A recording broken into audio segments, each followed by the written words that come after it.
നമസ്കാരം.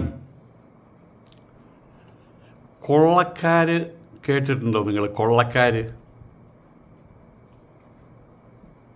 ഒരു കൊള്ളക്കാരൻ്റെ പേര് പറയാൻ പറ്റുമോ? പണ്ടൊക്കെ നമ്മൾ കൊള്ളക്കാരെന്ന് കേട്ട് കഴിഞ്ഞാൽ ഇത്തിക്കര പക്കി, കായംകുളം കൊച്ചുണ്ണി, പിന്നെ നമുക്ക് വേണമെങ്കിൽ പറയാം മറ്റേ ഇവിടുത്തെ ചമ്പൽക്കാട്ടിലെ കൊള്ളക്കാർ, ഇങ്ങനെയൊക്കെ നമുക്ക് പറയാം. ഇന്നിപ്പോൾ അതൊന്നും ആരും മനസ്സിൽ വരില്ല. പൂലാൻ ദേവിക്കും കൊള്ളക്കാരി എന്നാണല്ലോ പറഞ്ഞത്, ബാൻഡിറ്റ്. ഇന്നിപ്പോൾ അതൊന്നും മനസ്സിൽ വരില്ല. പെട്ടെന്ന് ഒരാളോട് ചോദിക്കുക, ചേട്ടാ ഒരു കൊള്ളക്കാരൻ്റെ പേര് പറയാൻ പറഞ്ഞാൽ എടുത്തവനെ അയാൾ പറയാൻ എന്താ അറിയാമോ? ആദിത്യനാണ് യോഗി. കാരണം ഇപ്പം എല്ലാവരുടെയും മനസ്സിലിപ്പോൾ അതാണ്. രാമക്ഷേത്രം കൊള്ളയടിച്ച കാര്യം. ഇന്നിപ്പോൾ അതാണ് ചർച്ചാ വിഷയം. ഇവിടുത്തെ BJP-ക്കാർ മിണ്ടുന്നില്ല. ഇപ്പോൾ ശശികല ടീച്ചർക്കൊന്നും അതിനെക്കുറിച്ചൊന്നും പറയാനില്ല. അവരിപ്പോൾ ഈ അടുത്ത കാലത്ത് പറഞ്ഞു നിങ്ങൾക്കെന്താ വിഷമെന്ന്. അങ്ങനെയായി കാര്യങ്ങൾ. വേറെ ഒരു നിലപാടെടുക്കാൻ കഴിയുന്നില്ല. അവിടെ പറ്റിച്ചു. ഇപ്പം രസം എന്താണെന്ന് വെച്ചാൽ അവിടെ ഉണ്ടായിരുന്ന പഴയ കുറേ മുമ്പ് കൊടുത്ത കുറേ സാധനങ്ങളുണ്ട്, കട്ട് കൊണ്ടുപോകാൻ പറ്റാത്ത സാധനങ്ങൾ, സഞ്ചിയിലിട്ട് കൊണ്ടുപോകാൻ പറ്റാത്ത സാധനങ്ങൾ, വെള്ളിക്കട്ടികൾ, ആഭരണമൊക്കെയും അത് ഉരുക്കിയ സ്വർണ്ണമൊക്കെ അവിടെ ഇരിക്കുന്നത്. അതൊക്കെ എടുത്ത് പ്രദർശിപ്പിച്ചിരിക്കുക അവിടെ. ഞങ്ങൾ കള്ളന്മാരല്ലെന്ന് കാണിക്കാൻ.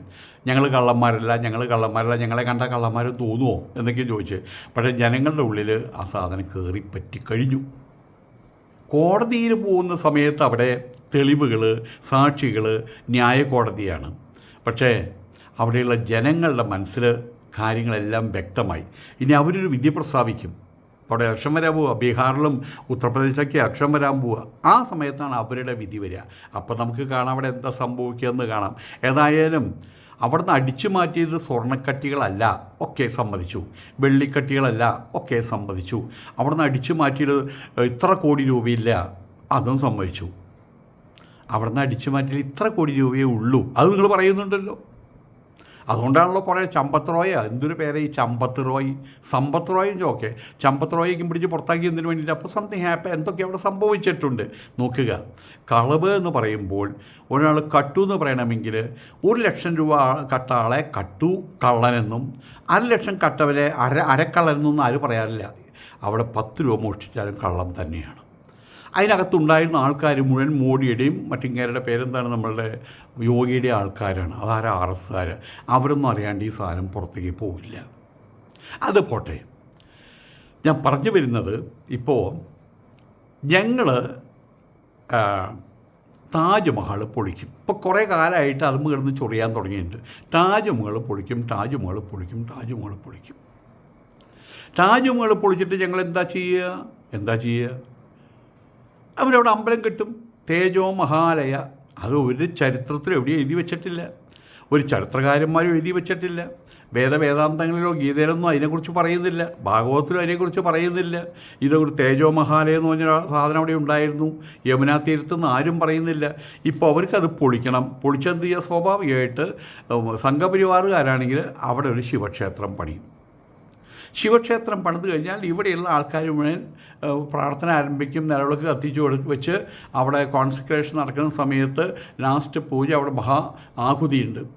ആ ആഹുതി നടക്കുന്ന സമയത്ത് ഇവിടെ നിലവിളക്ക് കത്തിച്ചു വെച്ച് ഇവിടെയുള്ള അവരിപ്പം ആൾക്കാർക്കുണ്ട്, അവരേക്കും പറയും നമ്മളെല്ലാവരും അവിടെ ഇരുന്ന് മറ്റേ നിലവിളക്ക് 5 തിരി കത്തിച്ചു വെച്ച് അതിൻ്റെ മുമ്പിലിരുന്ന് ഓം നമഃ ശിവായ, ഹോം നമഃ ശിവായ, ഹോം നമഃ ശിവായ, ഹോം നമഃ ശിവായ, ഹോം നമഃ ശിവായ എന്ന് പറയണമെന്ന് അവരോട് പറയും.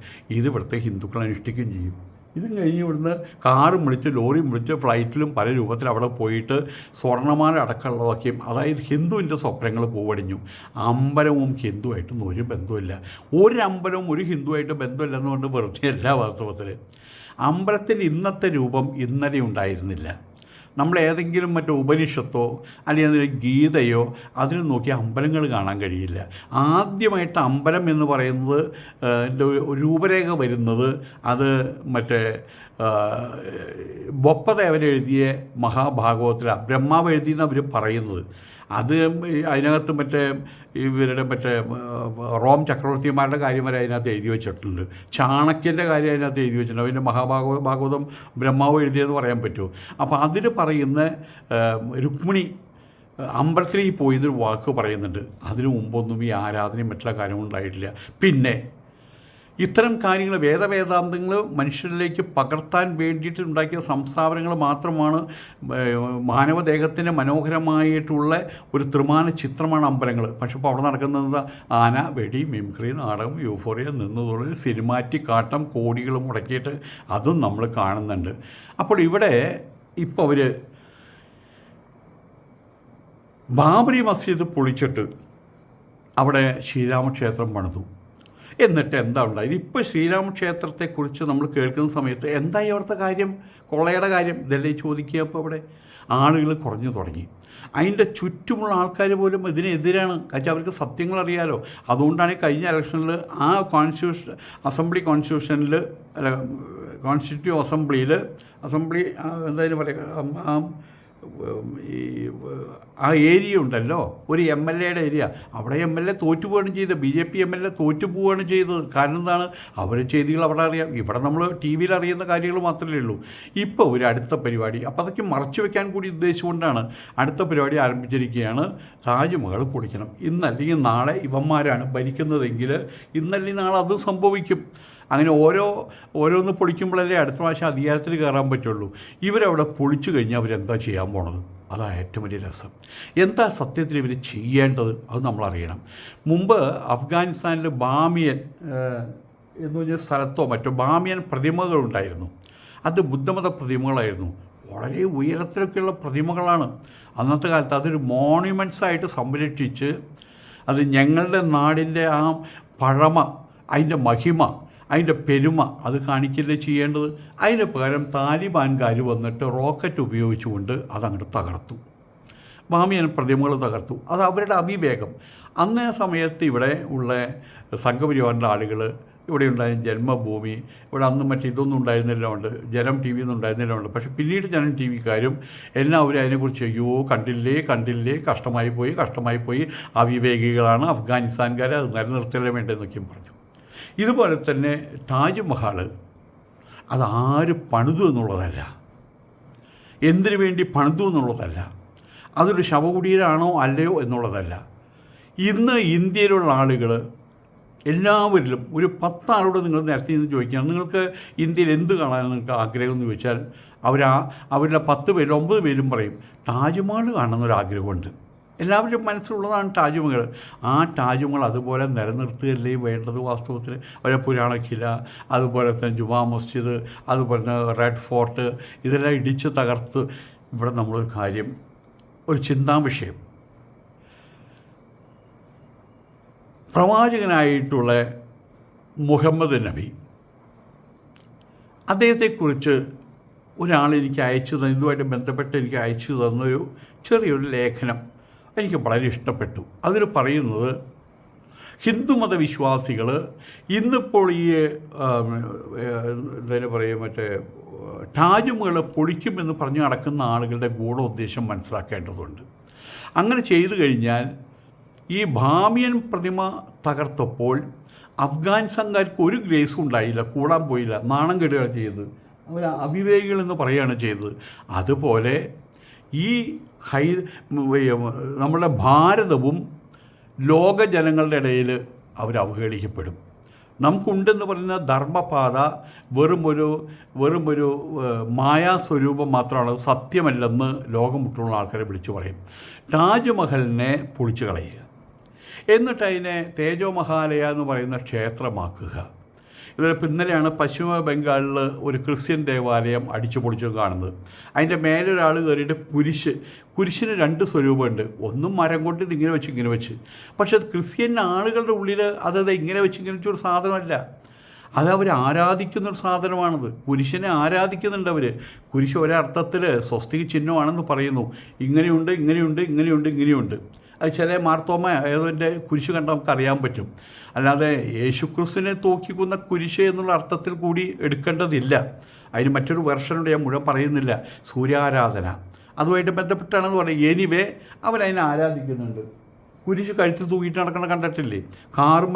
അത് കാണാൻ പറ്റും. വീട്ടിൽ പോയാലും കുരിശ് നമുക്ക് കാണാൻ പറ്റും. പള്ളികളിൽ വലിയ കുരിശ് കാണാൻ പറ്റും. ആ കുരിശ് അവിടെ അടിച്ചുടച്ചു, അത് നമ്മൾ കാണുന്നുണ്ട്.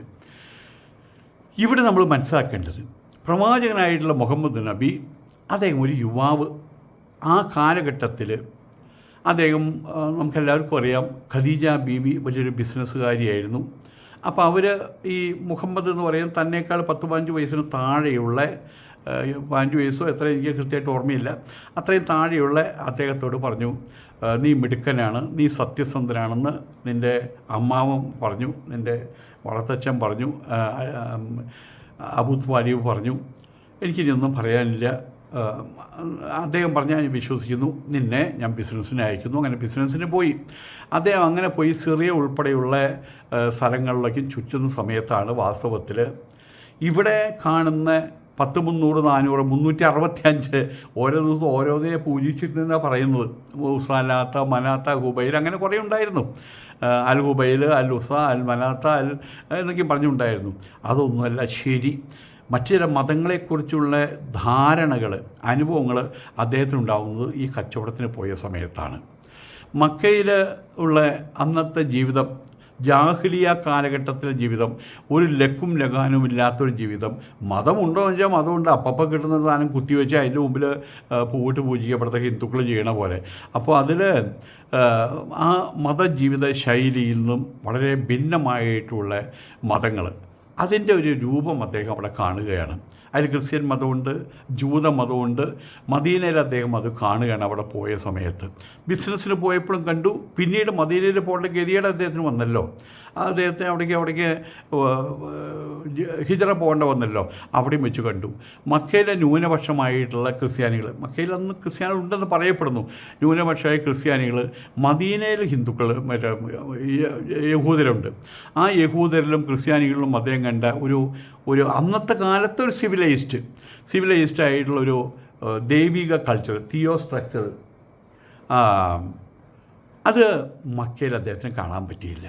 കാരണം ജാഹിലിയ കാലഘട്ടം യാതൊരു എത്തിക്സും വാല്യൂസും ഇല്ലാതെ മദ്യപിച്ച് മയങ്ങി പെണ്ണും പിടക്കോഴിയായിട്ടുള്ള ജീവിതം, ഒരു തരത്തിലെ ജീവിതം, മൃഗങ്ങളുടെ പോലെ ജീവിതം ആ കാലഘട്ടത്തിൽ ഖുറൈശികൾ അങ്ങനെയാണ് പലരും നടത്തിയിരുന്നത്.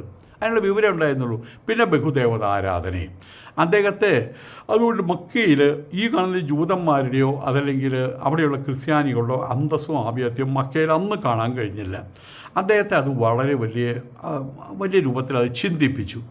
ഹിറ ഗുഹയിലേക്ക് വഴി നടത്തിയതും മക്കയെക്കുറിച്ച്, അവിടുത്തെ പേഗൻ റിലീജിയൻ, അതുപോലെ തന്നെ റിച്വൽസിനെ കുറിച്ച് അദ്ദേഹത്തിന് ദുഃഖം അവിടെ നിന്നാണ് തുടങ്ങുന്നത്.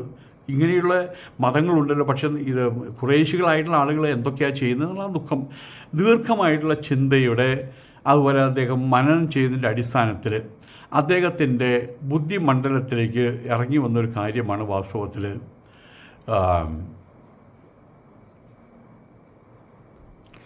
അദ്ദേഹത്തിൻ്റെ ബോധതലത്തിലേക്ക് ഇറങ്ങി വന്ന ചില സത്യങ്ങൾ, വെളിപാടുകളാണ്.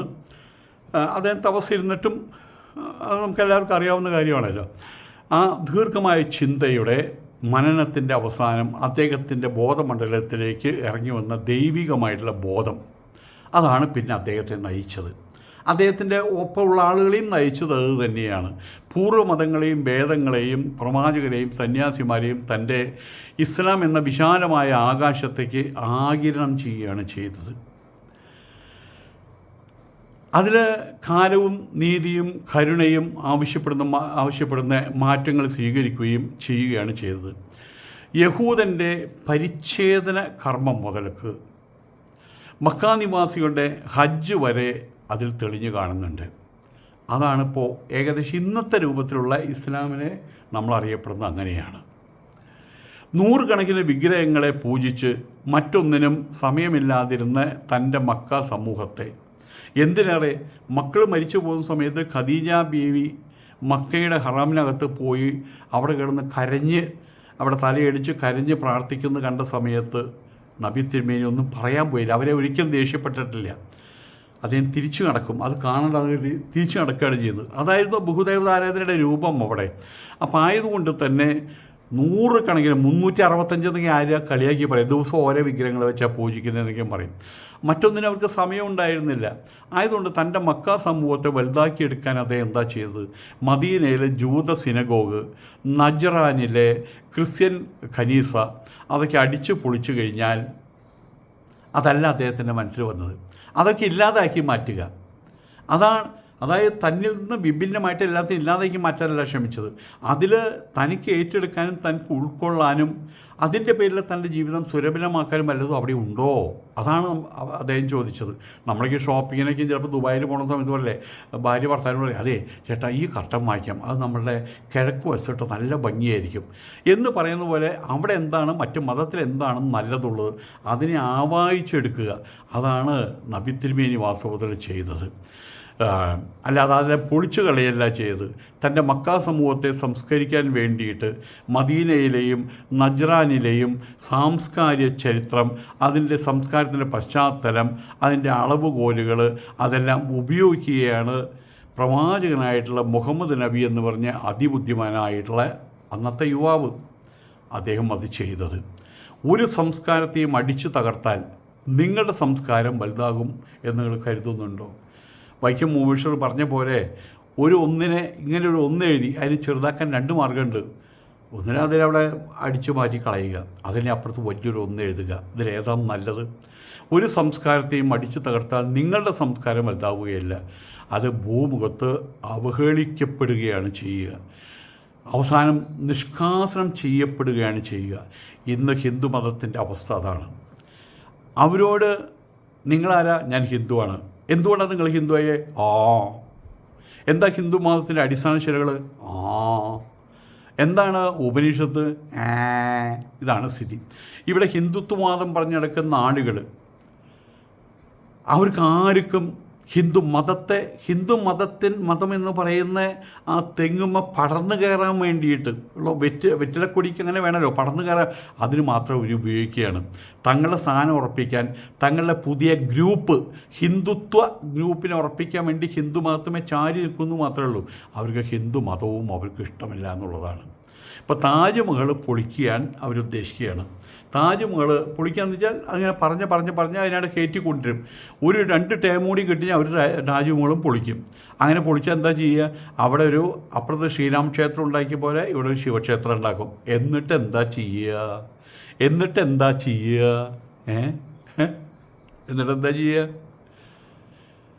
അയോധ്യ ശ്രീരാമക്ഷേത്രത്തിൽ ഇപ്പം ചെയ്തുകൊണ്ടിരിക്കുന്ന കാര്യങ്ങൾ അവിടെ ചെയ്യും. അല്ലാണ്ട് അവർക്ക് എന്താ ചെയ്യാൻ പറ്റുക? കൊള്ളയടിക്കുന്നർത്ഥം. അവരെ സംബന്ധിച്ചിടത്തോളം കല്ലിൽ ശ്രീരാമന് അവർക്ക് വിശ്വാസമില്ല, ശ്രീകൃഷ്ണന് വിശ്വാസമില്ല, പരമേശ്വരന് വിശ്വാസമില്ല. അവരുടെ വിശ്വാസം വി.ഡി. സവർക്കർ എന്ന ദൈവത്തെ മാത്രമാണ്. അതല്ലെങ്കിൽ ഡോക്ടർ ജി അല്ലെങ്കിൽ ഗുരുജി എന്ന് പറഞ്ഞ ദൈവങ്ങളെ മാത്രമേ അവർ സ്നേഹിക്കുന്നുള്ളൂ. ബാക്കിയുള്ള ദൈവങ്ങളുടെ പേരും പറഞ്ഞ് അവർ എന്തു ചെയ്യുന്നു? അവരെ വയറ് വീർപ്പിക്കുന്നു, അവർ കൊള്ളയടിക്കുന്നു എന്നർത്ഥം. താജ്മഹലിൻ്റെ ഗതിയും ഇനി ആ വഴിക്കാണോ പോണത്? ആ വഴിക്ക് പോകാതിരിക്കണമെങ്കിൽ, ഭാരതത്തിൻ്റെ തനിമയും മഹിമയും പെരുമയും നിലനിർത്തണമെങ്കിൽ ഇവിടുത്തെ ഹിന്ദുക്കളെ തന്നെ വിചാരിക്കണം. അതേപ്രകാരമായിരിക്കണം. ഹിന്ദുത്വവാദികളെ പുറംകാലം അടിച്ചു കളയണം. കേരളത്തിലേക്ക് അത് ഭംഗിയായിട്ട് ചെയ്യുന്നുണ്ടെങ്കിൽ പോലും അവർ അരിച്ച് കയറി വരുന്നുണ്ട്. അവരുടെ ഒപ്പം ഒരിക്കലും നിൽക്കാൻ പാടില്ലാത്ത ആൾക്കാർ അവരുടെ ഒപ്പം നിൽക്കുന്നുമുണ്ട്. എനിവേ, താജ്മഹൽ ഭാമിയൻ തകർത്ത പോലെ താജ്മഹലിനെ തകർക്കാതിരിക്കുക. ആ മോണ്യുമെൻറ്റ്സ് അത് ഭാരതത്തിൻ്റെ അഭിമാനമായിട്ട് നിലനിർത്തുക. നിങ്ങൾ മുസ്ലിങ്ങളെ വെറുത്തോളൂ, അല്ലെങ്കിൽ നിങ്ങൾ ക്രിസ്ത്യാനികളെ വെറുത്തോളൂ, ഹിന്ദുക്കളെ വെറുത്തോളൂ. എന്തിനാ ഭാരതത്തെ വെറുക്കുന്നത്? ഭാരതത്തിൻ്റെ പഴമകളെയും മഹിമകളെയും പെരുമകളെയും എന്തിനാ വെറുക്കുന്നത്? നമസ്കാരം.